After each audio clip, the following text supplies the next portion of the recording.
In the quiet heart of an old New York park, where the air smells faintly of rain and iron, there stands a single wooden bench that has forgotten how to count the years. Its paint has faded, its iron arms are cold, and yet it waits, patient, unmoving, eternal. Once, in the late 1800s, it was placed here by a city worker whose name no one remembers. Built from oak cut in a forest that no longer exists. Generations have come and gone before it. Men in heavy coats with newspapers under their arms. Women with parasols. Children chasing pigeons. Soldiers with letters they never sent.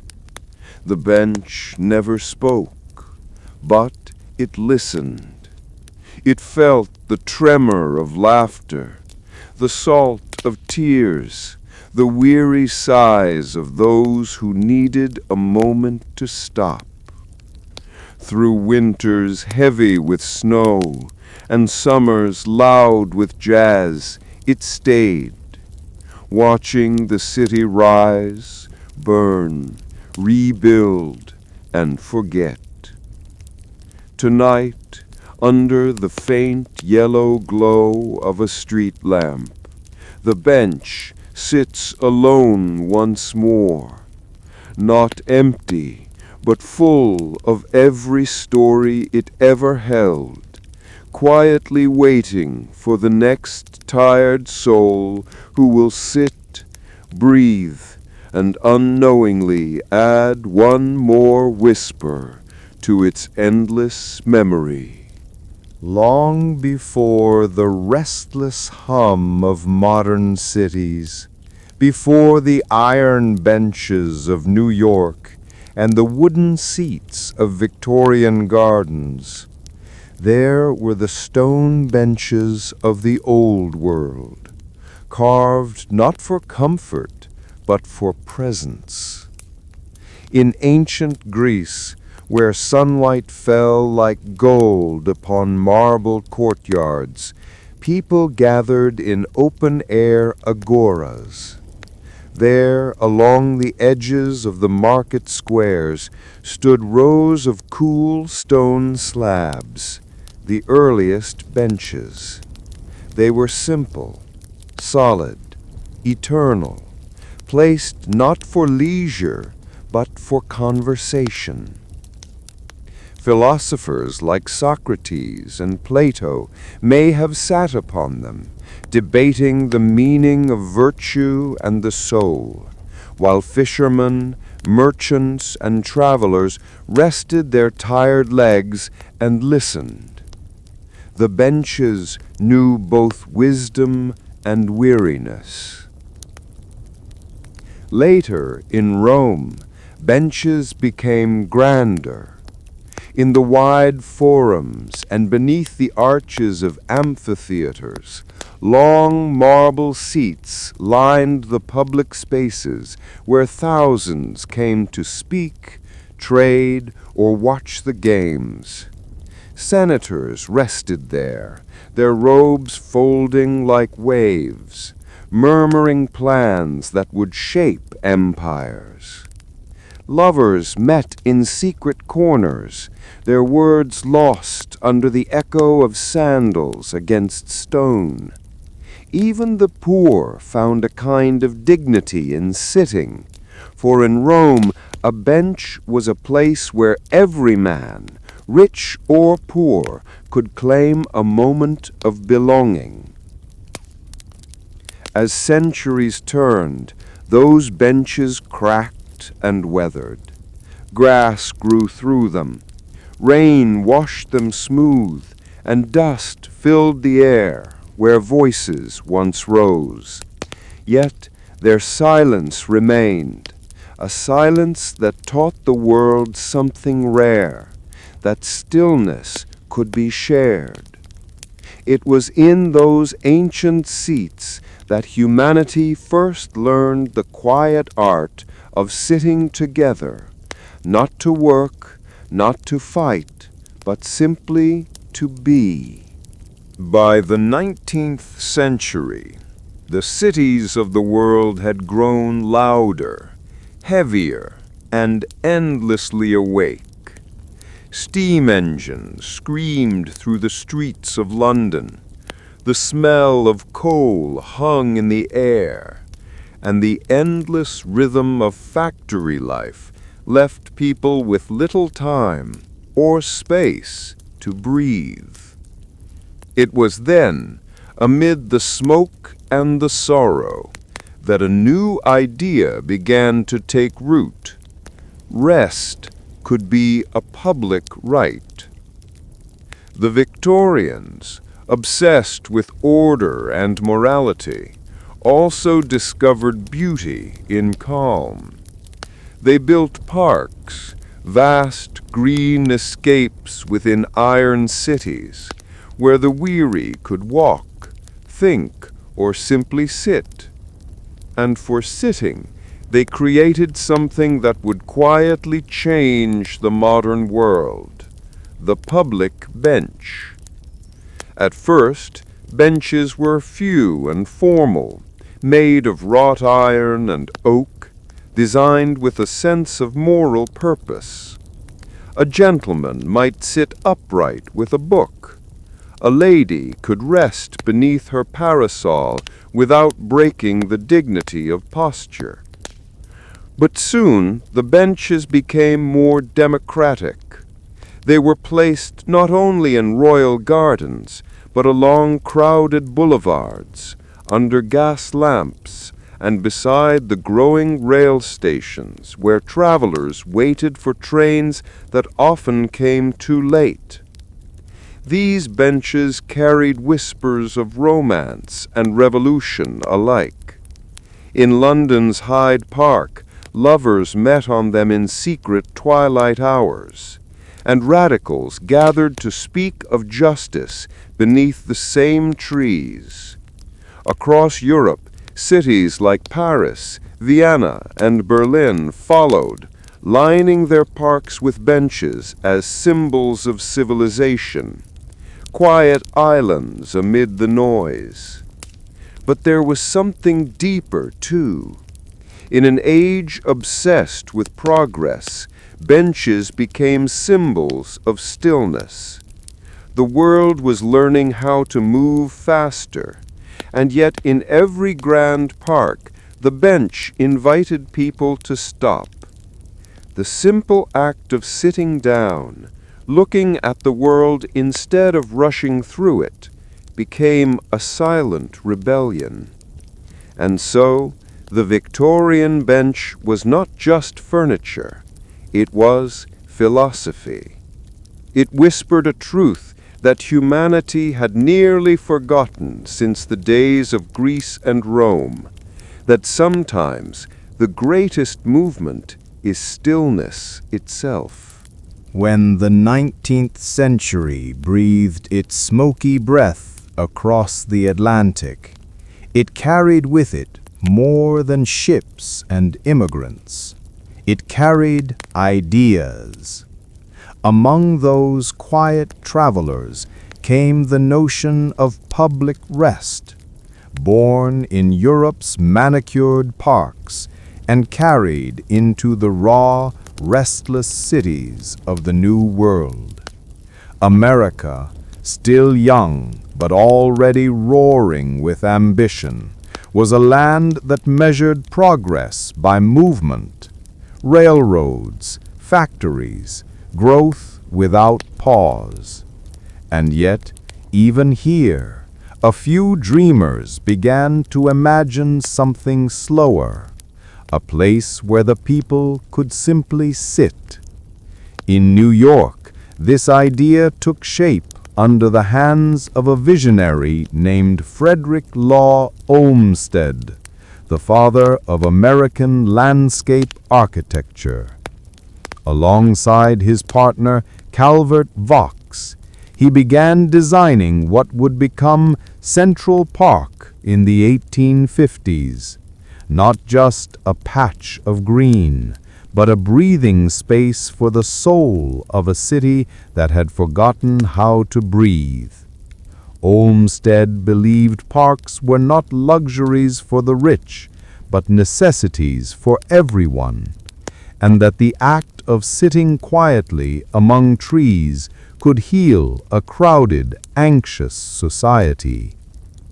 When the first benches were placed in Central Park, they were simple, wood and cast iron, curved like open arms. People didn't quite know what to do with them at first.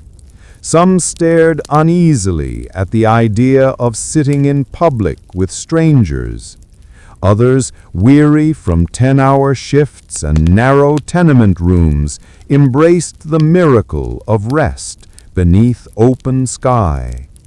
Soon benches began to appear in other cities: Boston Common, Philadelphia's Fairmount Park, Chicago's Grant Park, each one an experiment in democracy disguised as furniture. The benches saw everything. Immigrants speaking broken English sat on them, eating bread from paper bags. Old veterans told stories of the Civil War, their canes resting against the iron legs. Lovers carved initials into wood that would one day rot away, but never truly vanish.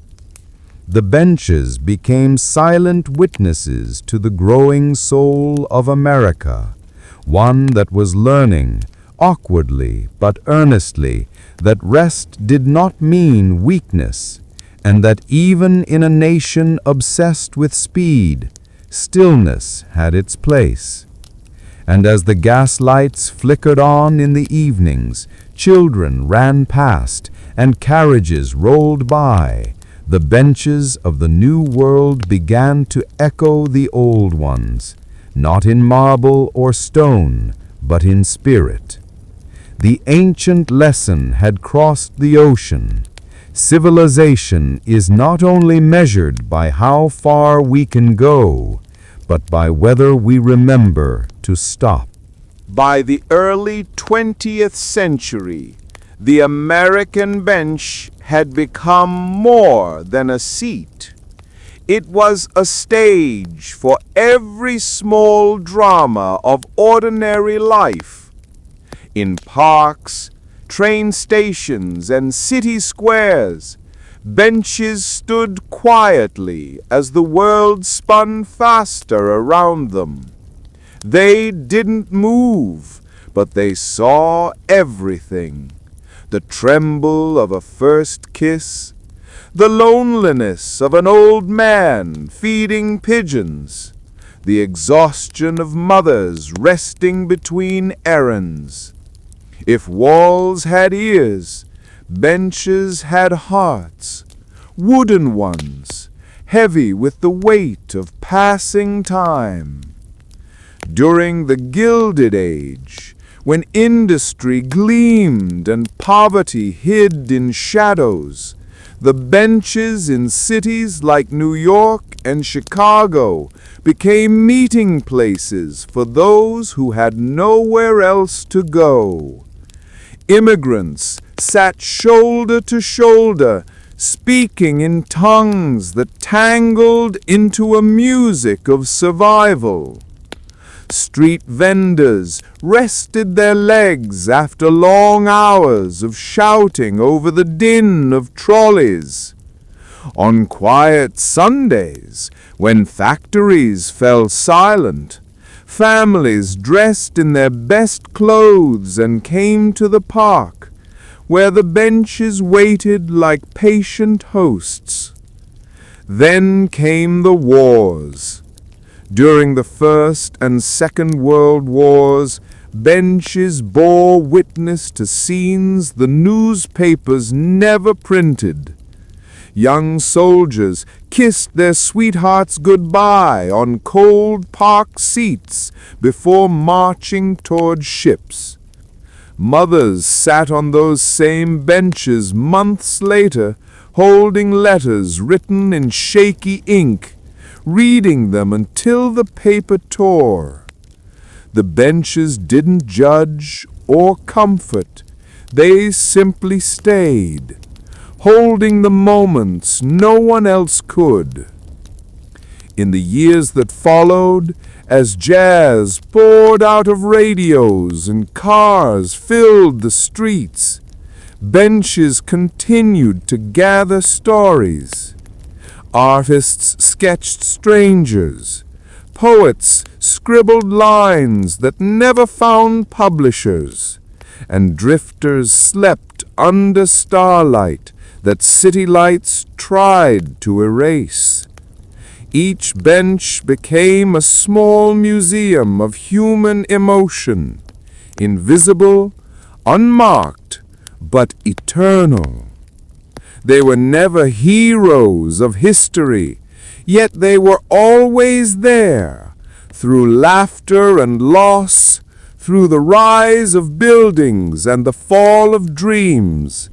And though the people changed, the benches remained the same, whispering in their silence a single unchanging truth, that even in the busiest of worlds, there must always be a place to pause, to breathe, and to simply exist.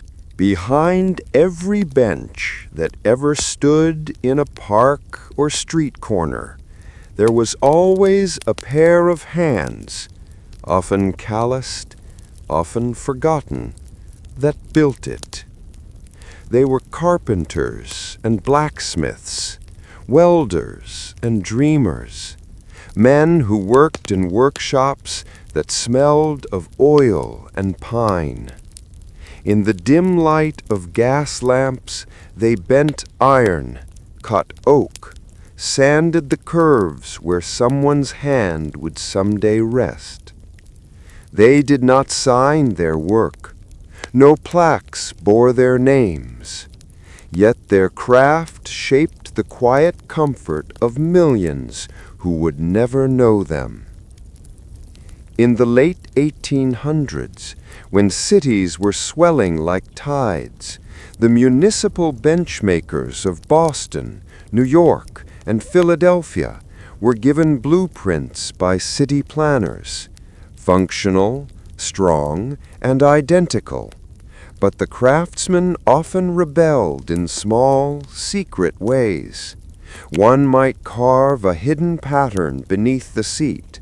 Another might curve the armrest a little more softly than the plan required, thinking of his aging mother who liked to rest in the park on Sundays. These tiny rebellions of kindness became part of the bench's soul, invisible gestures of humanity beneath layers of paint and weather. By the 1920s, foundries began mass-producing cast-iron frames. The delicate artistry of hands gave way to the precision of machines. Yet even then, benches retained a trace of human warmth. The workers who tightened the bolts and brushed on the last coat of green or black paint still took pride in imagining the lives that would pass across their work. A young couple in spring, a veteran in winter, a child licking an ice cream in summer. Some benches were built by prisoners serving time, learning the patience of creation in small prison workshops. Others were built by craftsmen during the Depression, working for government programs that promised work for all. They built benches for parks that no one could afford to visit, benches that stood as quiet monuments to both labor and loss. Every bench, no matter how plain, carried fingerprints beneath its surface, the ghost marks of those who shaped it. And perhaps that is why, even today, an old wooden bench feels strangely alive. Its surface may be rough, its bolts may creak, but beneath it all there lingers the spirit of the unknown builder, someone who once believed that rest itself. The 1930s brought a silence that was heavier than any winter snow. Across America, factories closed, machines stopped humming, and men wandered the streets with empty pockets and hollow eyes. Parks became refuges, not for leisure, but for survival. And the benches, once built for the Sunday stroll or the lover's whisper, became beds, homes, and lifelines for thousands.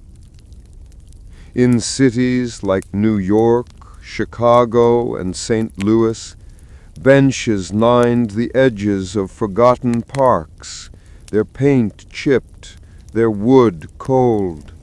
Yet every night they filled with people who had nowhere else to go.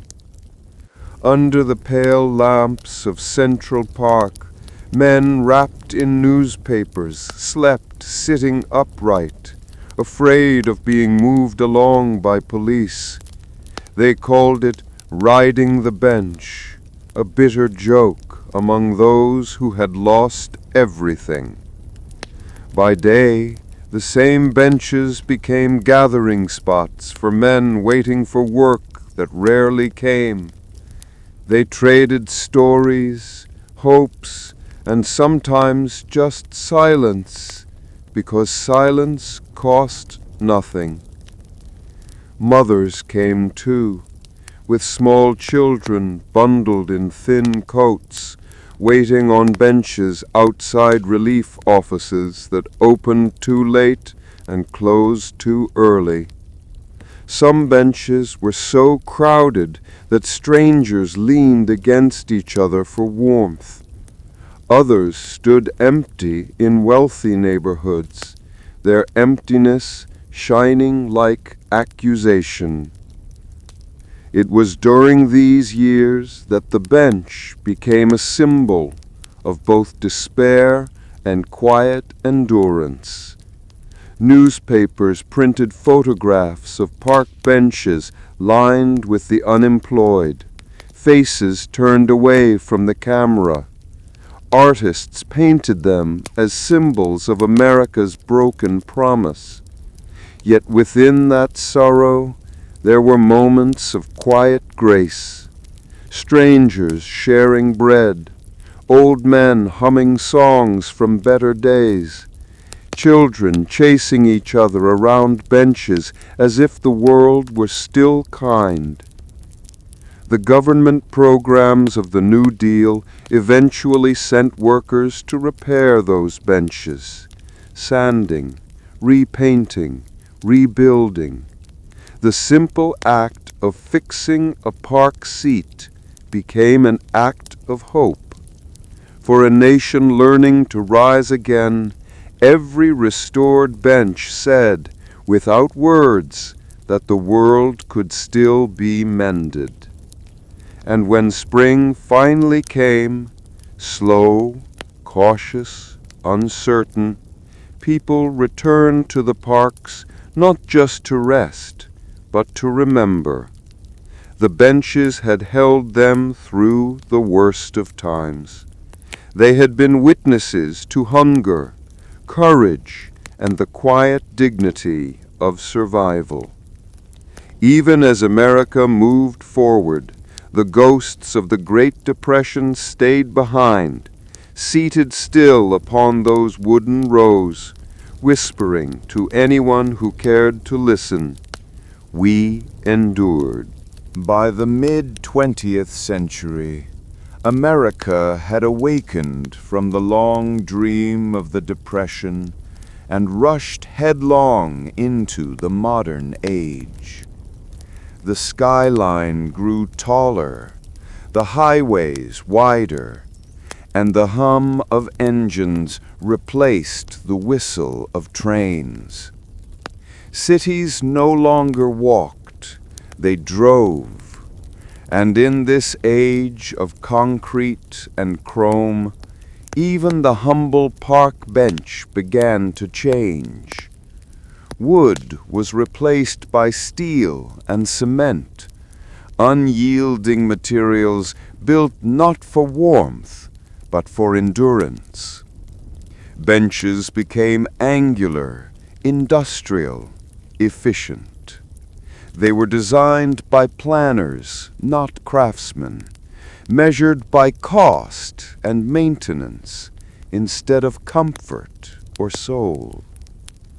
In New York and Los Angeles, gleaming metal benches appeared in plazas surrounded by glass towers, their cold surfaces reflecting a world that had forgotten softness. The change was not accidental. City designers spoke the language of progress, clean lines, uniform order, resistance to decay. Wooden benches with their chipped paint and carved initials were deemed messy, nostalgic, too human. The new benches could not splinter, could not burn, could not be vandalized by time or by love.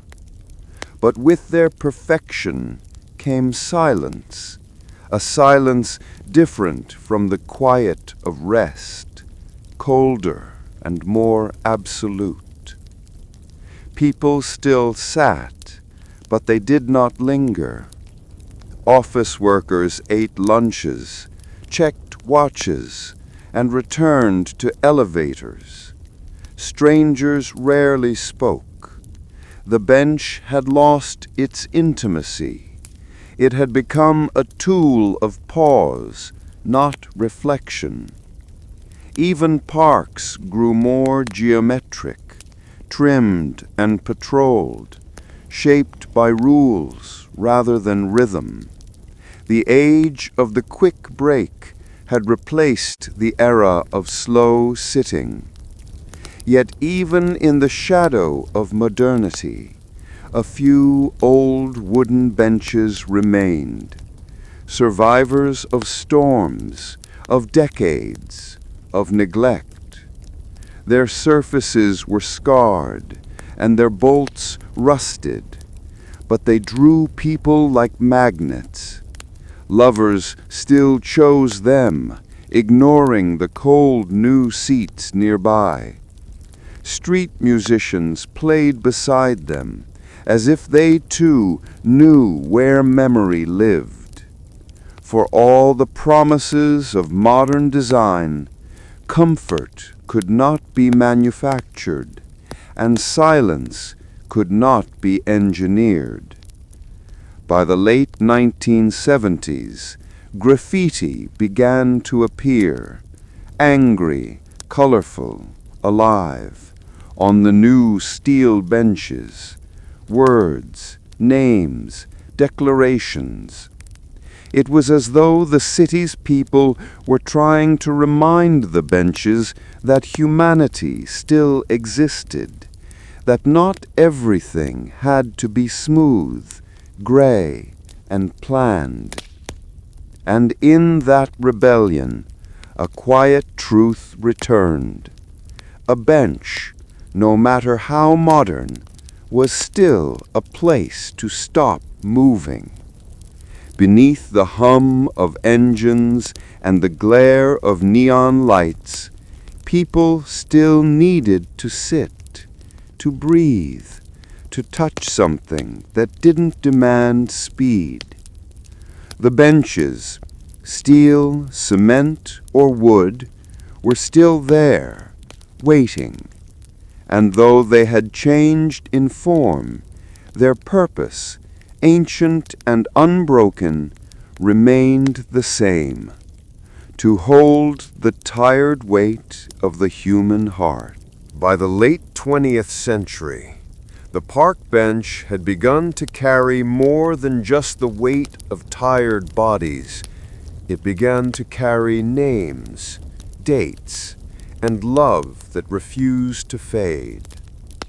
Cities started placing memorial benches, small dedications etched into brass or bronze plaques, in loving memory of Sarah Thompson, who loved this view, for Dad, who always stopped to rest here. The benches of memory became a quiet cemetery of ordinary lives, a landscape of remembrance scattered across the parks of America. In Central Park, Golden Gate Park, and Boston Common, these benches multiplied like gentle ghosts. People walked past them every day, rarely reading the plaques, but the names were there, shining faintly in sunlight, catching the fingertips of children who traced them without understanding. Each name was a story, a couple who met here in youth, an old man who fed the ducks, a mother who came every morning with her coffee. Time passed, but the benches stayed, whispering softly, "Someone loved this place." Some benches marked loss too deep for words, the ones placed for those who never came home from war, for sons and daughters gone too soon. Their plaques were simple, almost shy. Forever 19. We still sit here for you. These benches became altars of grief, open to the sky, where the living came not to weep, but to breathe beside the memories they couldn't let go. The tradition spread quietly, in small towns and coastal paths, by rivers, lakes, and city squares. Benches became the people's monuments, not grand or marble, but humble, human, and real. Tourists would rest on them without knowing they were sitting in someone's sacred place. Lovers would share laughter on seats that once held tears. The world moved on, but the benches remembered. There was something profoundly democratic about them. Unlike statues of generals or presidents, these memorial benches belonged to everyone. They told not of victory or fame, but of presence, of someone who once chose to sit, to look, to exist in a single spot long enough to be remembered for it. The benches of memory transformed the act of sitting into an act of legacy. And so, as night falls across a park filled with whispering leaves and the hum of distant traffic, those benches glow faintly in the streetlight. Their names shimmer like constellations of the ordinary, countless stars marking where love once paused to rest. Each one says, in silence, "I was here. I sat. I loved. Remember me."